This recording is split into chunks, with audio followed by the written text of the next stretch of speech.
कक्षा 12वीं लेखा शास्त्र में आज हम लोग अध्याय 6 साझेदारी का पुनर्गठन और इसमें पढ़ेंगे साझेदार का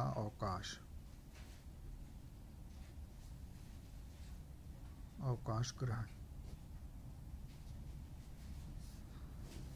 और जब भी कोई साझेदार अवकाश ग्रहण करता है तो उसके कई कारण होते हैं, जैसे कि उसका बीमार हो जाना, बाकी साझेदारों के साथ विवाद हो जाना, या उसको कोई दूसरा और ज़्यादा फ़ायदे का बिजनेस मिल जाना। तो वो साझेदार चाहे तो वो अवकाश ग्रहण कर सकता है। और जब भी वो अवकाश ग्रहण करता है तो जो बाकी बचे हुए साझेदार हैं उनके लाभ विभाजन अनुपात में परिवर्तन हो सकता है, और वो चाहे तो पुराने अनुपात को भी रख सकते हैं, पहली बात। दूसरा, जब भी कोई साझेदार रिटायर होता है तो जो पूरा बचे हुए साझेदार हैं उनके हिस्से में वृद्धि हो जाती है। तो इस संबंध में कुछ प्रैक्टिकल हम लोग आज देखेंगे। हम लोग सबसे पहले देखते हैं क्वेश्चन नंबर 1। उसमें ये लिखा हुआ है, आप लोग निकाल लीजिए पेज नंबर 318 में। ABC एक फर्म में 4:3:2 में साझेदार हैं। A, B और C 4:3:2 में साझेदार हैं। और A फर्म से रिटायर हो जाता है तो B और C अपना पुराना अनुपात अपरिवर्तित रखते हैं। तो नया अनुपात बताइए, नया अनुपात क्या होगा? तो जब A रिटायर हो जा रहा है और B और C अपने हिस्से को अपरिवर्तित रखते हैं तो हम लोग सिंपली क्या करेंगे, A का जो हिस्सा है उसको हटा देंगे। A रिटायर हो गया, उसके हिस्से को हटा दीजिए। तो अब जो शेष बचे हुए साझेदार हैं B और C, उनका अनुपात अपरिवर्तित रहेगा, अर्थात 3:2। तो ये इनका नया अनुपात हो जाएगा। तो ये बहुत इजी था क्योंकि पहला सवाल था। अब थोड़ा सा और कठिन प्रश्न को देखेंगे। प्रश्न क्रमांक 2 में आते हैं। वहाँ X, Y और Z साझेदार हैं 1/2 में, 3/10 में और 1/5 में। तो जब भी ऐसा प्रश्न देखें, सबसे पहले ये जो हर है इसको बराबर कर लें, तब हमको सही जानकारी मिल पाएगा। तो ये कोशिश ये करें कि यहाँ जो सबसे बड़ी संख्या उसी में कन्वर्ट कर दें बाकी जो दोनों हैं। तो यहाँ पर देखिए 1/2 है, इसको हम लोग 5 से ऊपर नीचे गुणा कर देंगे तो ये हो जाएगा 5/10, नीचे में 10 आ गया। इसके पास 3/10, नीचे में 10 है ही है। अब ये जो 1/5 है इसको हम लोग 2 से ऊपर नीचे गुणा कर दें तो ये हो जाएगा 2/10। अब तीनों को देखिए आप, तीनों के नीचे हर में 10-10 आ गया है, तो ये 10-10 हम लोग कैंसिल कर देते हैं। तो इनका जो अनुपात है उसका अर्थ हो गया 5:3:2, X, Y और Z। और इसमें से X रिटायर हो जाता है, इसके हिस्से को हम लोग हटा देते हैं। अब बच गए Y और Z, मतलब Y, इसको ये भी बोल सकते हैं 3/5 Y का हिस्सा है और 2/5 Z का हिस्सा है। अब हम लोग निकालते हैं लाभ प्राप्ति अनुपात। लाभ प्राप्ति अनुपात, इसका सूत्र होता है नया अनुपात ऋण पुराना अनुपात। तो हम लोग Y का देखते हैं, इसका नया अनुपात है 3/5, 3/5 यहाँ लिख देंगे। ऋण इसका जो पुराना अनुपात था वो था 5/10, 3/10। तो इसको हल करेंगे, LCM आएगा 10, 5 दूनी 2 तिया 6, ऋण 10 एकम 1 तिया 3 बराबर 3/10 आएगा इसका। और Z का कितना है? Z का नया अनुपात है 2/5, ऋण इसका पुराना अनुपात है 2/10। अब इसको हम लोग हल करेंगे, LCM निकालेंगे, 10, 5 दूनी 2 दूनी 4, ऋण 2 बराबर 2/10। तो ये इनका त्याग अनुपात आया 3/10 और 2/10। तो 10-10 को हम लोग कैंसिल कर देते हैं तो Y और Z का त्याग अनुपात आएगा 3:2। ये आएगा लाभ प्राप्ति अनुपात।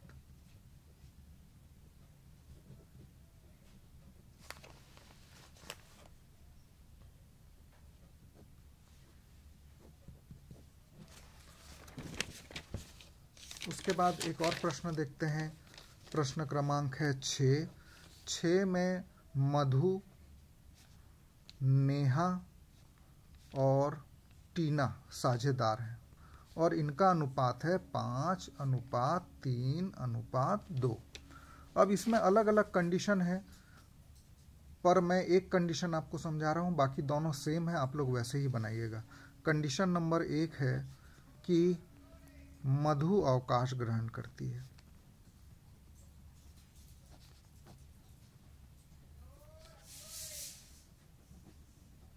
जब मधु अवकाश ग्रहण करती है तो क्या होगा, इसका हिस्सा हट जाएगा और जो नेहा है और टीना है इनका अनुपात बचेगा 3:2।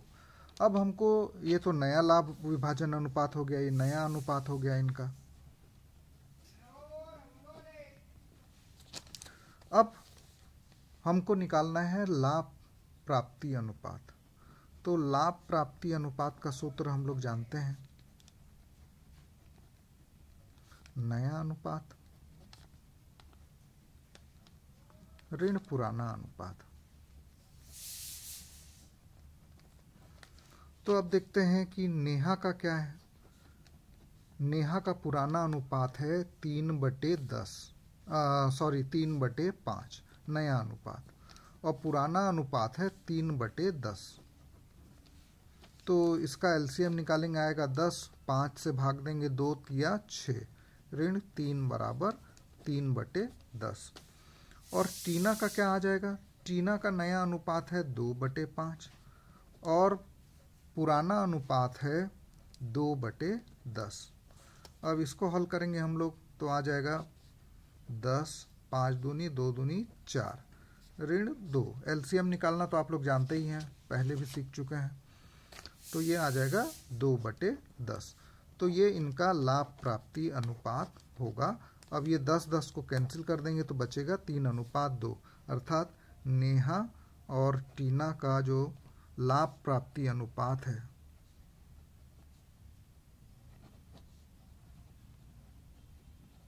वो हो जाएगा 3:2। और ये सब बेसिक सवाल हैं जिसको आपको देखना ही होगा, नहीं तो आगे के प्रश्न नहीं बनेंगे। अब हम लोग देखेंगे प्रश्न क्रमांक 8।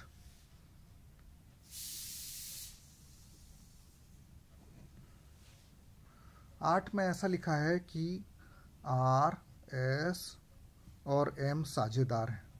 ये 2/5, 2/5 और 1/5 में साझेदार हैं। एम जो है व्यापार से अलग हो जाता है और इसके हिस्से को, एम के हिस्से को उसका हिस्सा कितना है, 1/5 है। आर और एस 1:2 में बांटते हैं।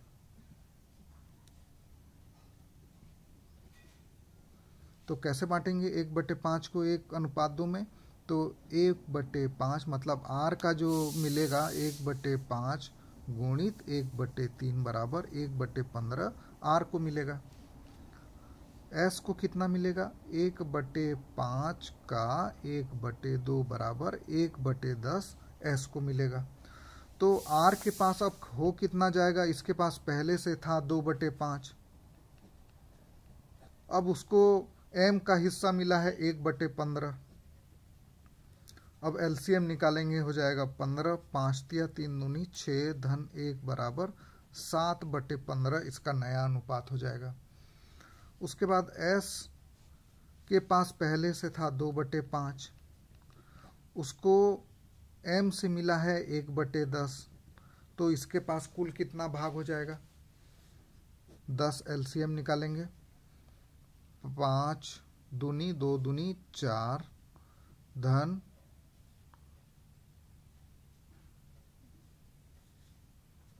1 बराबर 5/10।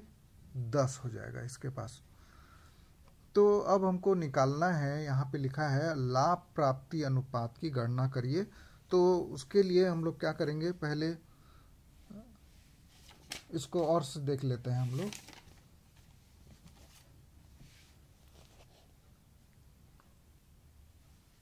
दो बटे 15 आर के पास था 1/3 और 1/5 का यहाँ थोड़ा सा गलती हुआ है, ये हो जाएगा 2/3। तो ये हो जाएगा 2/15। एस के पास हो जाएगा 2/5 पहले से था, और इसको फिर से मैं बना देता हूँ। एस के पास था 2/5 धन इसको मिल जाएगा 2/15। तो इसका हिस्सा एलसीएम निकालेंगे तो आएगा 15, 3 दूनी 6 धन 2 बराबर 8/15 हो जाएगा इसका हिस्सा। तो इनका जो नया रेशियो है, न्यू रेशियो कितना हो जाएगा, 15-15 कैंसिल कर देंगे तो ये हो जाएगा 7:8। अब हमारे लिए लाभ प्राप्ति अनुपात निकालना सरल है। लाभ प्राप्ति अनुपात बराबर नया अनुपात अर्थात आर का लेंगे तो 7/15 ऋण पुराना अनुपात, पुराना अनुपात था इसका 2/5। तो इसको सॉल्व करेंगे तो आ जाएगा 1/15। एस का नया अनुपात है 8/15, पुराना अनुपात था 2/5। इसको सॉल्व करेंगे तो आ जाएगा 2/15। तो इस प्रकार से ये 15-15 कैंसिल हो गया, और आर और एस का जो लाभ प्राप्ति अनुपात है वो हो जाएगा 1:2।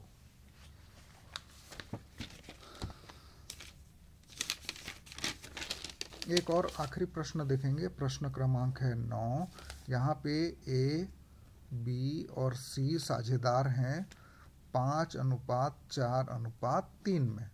बी जो है अवकाश ग्रहण करता है, और ए और सी का परस्पर नया अनुपात, ए और सी का जो नया अनुपात है वो हो जाता है 3:2।